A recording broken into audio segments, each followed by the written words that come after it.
You're listening to the Veterans on Fire podcast. I'm your host, Matt Strickland. And this is the place to receive actionable insights and advice for veterans by veterans on how to build a lifestyle you want during and after military service. We will be talking about building a real estate portfolio, financing options, budgeting advice, credit score building, and much, much more. Off a day and welcome to another episode of the Veterans on Fire podcast. Yeah, so we're going to be breaking down the VA loan step by step, item by item. We'll try to do like a 5-part series, probably keep it to 15 minutes a piece. So that way you can enjoy your time, riding to work, listening to me babble on about awesome things. But hey, first thing, if you haven't listened to my About Me in all things real estate, go back to episode 1 and check it out so you can kind of see where I'm coming from, my experiences and everything like that. I have a lot of knowledge to give to you guys, a lot of past mistakes that I wish I would have known a long time ago, wish someone would have taught me, and I would have been a lot farther along than I am even now. So the VA loan, right? Who is eligible? How does it work? What are the fees associated with it? Who can pay for what? How long does it take? All those kind of things is stuff we're going to talk about in this 5-part series. The first things first, down to the nitty-gritty, is who's eligible? Is there one type of loan? How does it work? So there's actually quite a few different types of VA loan products. And while the VA itself is not a lender, they do guarantee a portion of their loan, and that's how we get out of having to pay mortgage insurance. So if you've ever, talked to your friends or your neighbors that don't have this awesome benefit, you've always heard them say, like talking about their down payment, 20%. You probably heard 20% many times over the years. And what that 20% is cash out of pocket to the value of the home. So for easy example, easy math, we'll say, you're buying a house for $100,000. As long as the appraisal came back at $100,000, you need to put 20% down. So that's $20,000. Well, in the VA, you actually don't need to put anything down. However, they do charge you some fees. So who's eligible for the loan? How does it all work? Eligibility criteria, and again, you'll hear me say this a lot throughout the show. Anything that I say, go back and verify it.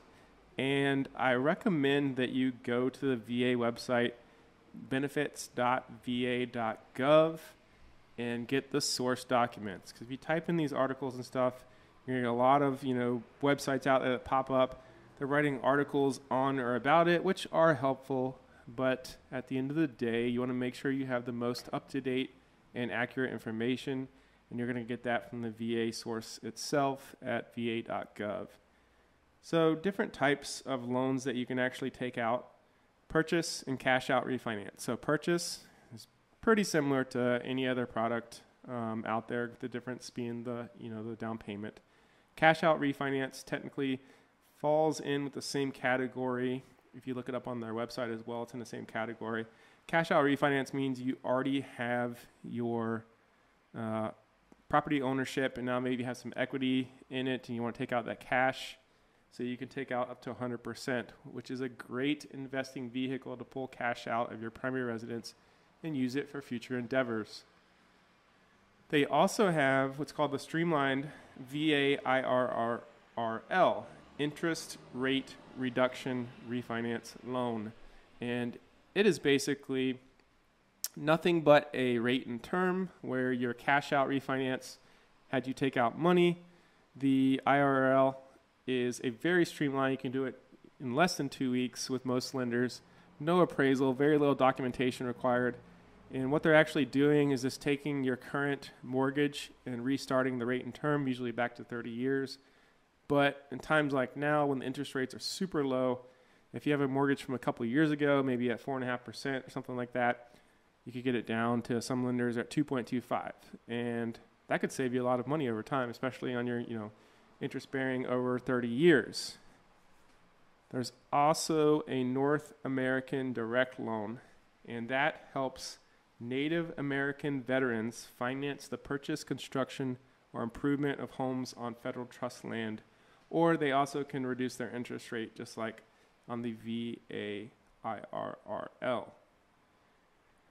A lot of people don't know this, but there actually is also adapted housing grants. So if you have someone, a veteran with a permanent or total service-connected disability, and they're trying to purchase a home, and they need to make some, adaptations to it, need to change some things, there are grants that the VA can provide to fund them to make those necessary changes.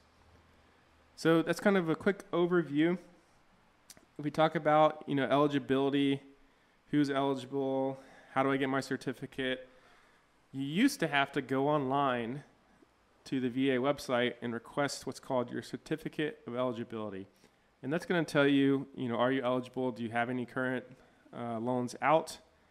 And now the lenders have a portal into it and they can pull it down themselves. So if you're working with a lender and they're telling you to get your COE, might want to get a different lender because they should know how to do that and pull it down. As far as how you become eligible, there's a list on the VA website, and we'll drop the links for all this, in the podcast description and on our YouTube channel in the description as well. But basically, if you have 180 days of active duty service, that's usually the easiest caveat nowadays to get your VA loan eligibility. But again, there's a whole list that goes all the way back, 100 years ago almost, depending on which war, which time frame. There's shorter time frames, there's longer time frames, but for the most part, 180 days is pretty good assumption that you're going to be eligible. And it says, there was a new thing came out recently. It said eligibility now includes National Guard members with at least 90 days of active service, including at least 30 consecutive days under Title 32. And Title 32 would be, them getting called to essentially active duty for, some kind of stand-up. So that's, who's eligible and the kind of different types. So if we go back to the concept of the down payment, a lot of people say, hey, Matt, I was looking at this. I want to buy this home. What are the costs associated with that? I should be able to get nothing out of pocket, right? Because the VA covers everything. Well, that's actually not exactly the case. You do, say you should be able to get into the home for 100% financing, but there are costs associated with that, not just closing costs. And closing costs, when I say the word closing costs, what I'm talking about is, your insurance for the year. Usually a lender will require 12 months prepaid plus funding your escrow account, so there's a little reserve in there for next year. Your taxes, proration, up to the date of your closing. Any of your origination costs from your lenders, and if you're working with a lender that does have that, there are lenders out there that don't have origination costs, so definitely shop around and make them compete against each other. Other things in your closing cost, escrow fees, title insurance, owners and lenders policies, so all that kind of stuff adds up to be your total closing costs, and it's usually around $10,000, but that number can fluctuate. What we want to talk about real quick is the VA funding fee. So what is the VA funding fee?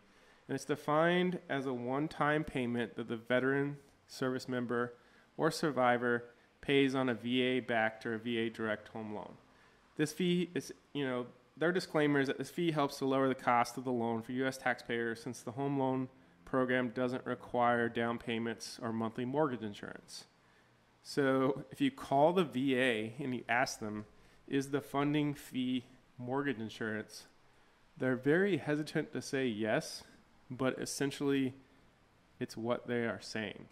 So it's a one-time fee up front that covers that difference.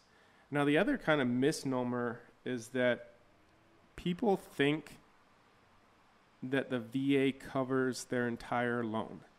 And that's not true at all. They actually only guarantee 25%. So when you start thinking about 25% and you think back to that 20% down payment that they're usually looking for on a conventional side, things start to make sense, right? Since the VA guarantees 25%, if you were to default, that's where the bank creates this product that they feel comfortable in giving you up to 100%. So who has to pay the VA funding fee? Pretty much anyone unless they meet some of the caveats. And again, all the caveats are on the VA website. But one of the main ones is if you're receiving compensation for a service-connected disability. And that starts at 10%. So with a 10% service-connected disability, your VA funding fee can actually be waived.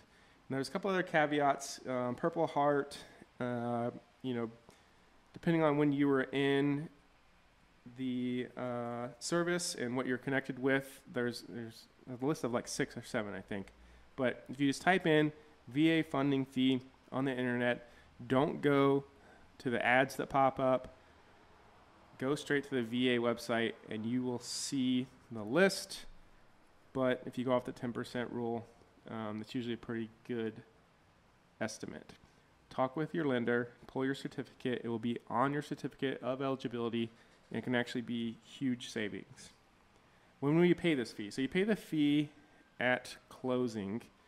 It could either be rolled into your loan, because most lenders will allow you to do up to 104% of the loan, and it can also be paid out of pocket at closing. So it's kind of an option there, or some difference between the two. Now, how much you'll pay is actually on a table. So in the same page on the VA website, there's a couple different tables, but they're all talking about the same thing, which is the VA funding fee. Now, if you're a first-time user and you're doing no money down, which you don't have to, right, 2.3% for this year and since last year. Occasionally they do raise it. It used to be 2.15 for first-time users. Now they've raised it up to 2.3. And the second-time use. So now you go to buy your second home on the VA loan, it actually goes up to 3.6%.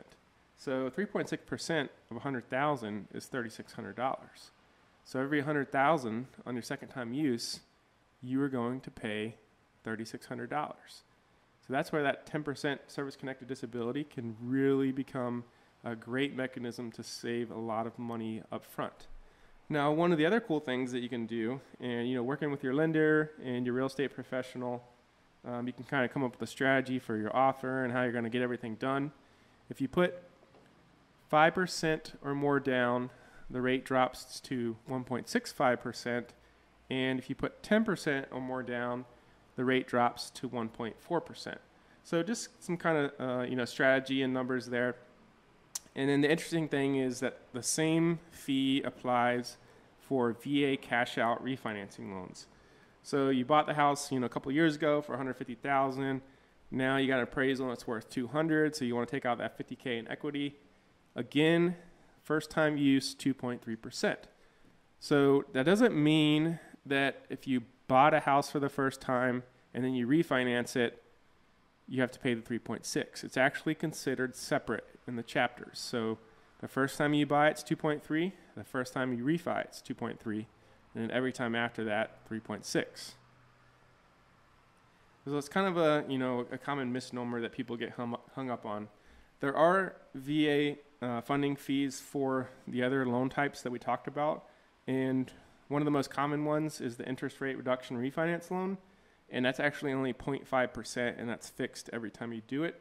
But usually in those products, you can get the lender to pay for it to get you to bring your loan to them. So a lot of cool strategies there, a lot of stuff to kind of talk about. We're at the 15-minute mark, are getting really close. So I want to keep these to 15 minutes for each session. So that's kind of the basics for eligibility, funding fees, and initial closing costs. In the next episode, we're going to jump into a little bit more about the loan, how to use it, what the time frames are there any differences? So stay tuned, hit that subscribe button, follow us, veteransonfirepodcast.com.